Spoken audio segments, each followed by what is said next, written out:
Unit 1, Low Power Amplifier. This unit is for 16 marks.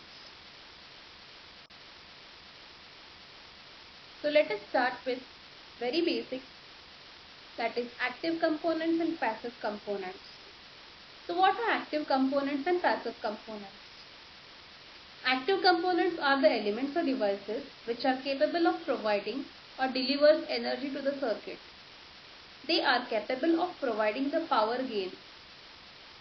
Examples of active components are diodes, transistors, SCR and ICs. Coming to passive components. What are passive components? These are the devices which do not require any external source for the operation and are capable of storing energy in the form of voltage or current in the circuit.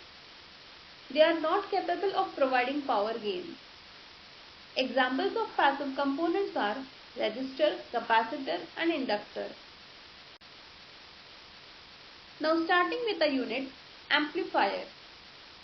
You can see the symbol or the picture of amplifier in this slide.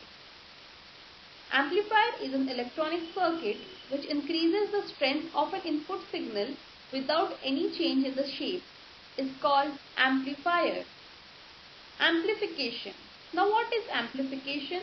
Amplification is the process of increasing the strength of an input signal without change in the shape.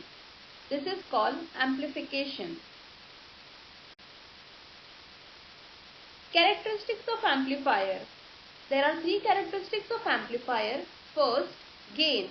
Now gain can be of two types, voltage gain and current gain. Voltage gain, it is the ratio of output voltage to the input voltage. That is EV is equal to V0 by Vin. Current gain. Now current gain is the ratio of output current to the input current. So we can say AI is equal to I0 upon In. The voltage gain and the current gain of an amplifier should be high. Second, input resistance. The resistance measured between the input terminal of an amplifier is called input resistance. Ideally, input resistance, that is Ri, should be infinite. Third, output resistance. The resistance measured between the output terminals of an amplifier is called output resistance. Ideally, R0, that is output resistance, should be 0. In this slide, we can see classification of amplifier. Amplifier can be classified depending upon the input signal, output signal, biasing condition, frequency response and coupling. Now, depending upon the input signal, we have small signal amplifier and large signal amplifier. Depending upon the output signal, we have voltage amplifier and power amplifier. Depending upon the biasing condition, that is position of the Q point or the operating point on the load line, the power amplifiers are classified as class A, class B, class AB and class C. Depending upon the frequency response, we have audio frequency amplifier and radio frequency amplifier. In audio frequency amplifier, they amplify the signals in the audio frequency range of 20 Hz to 20 kHz. In radio frequency amplifier, they amplify in the range of 300 kHz to 30 MHz. Coupling. Depending upon the coupling, they are classified as direct coupled, RC coupled and transformer coupled. What is basically a coupling? When you add multi-stage in the input or the output or in the next stage. What is a transistor? A transistor is a three-terminal device which is used for amplifying the electrical signals. It is made up of semiconductor material. The three terminals are the emitter, collector and base. The emitter junction is forward biased and offers a small resistance, whereas the collector junction is in the reverse bias and offers a high resistance. When the weak signal is introduced to the low resistance circuit of the transistor, it transfers the signal from high resistance circuit.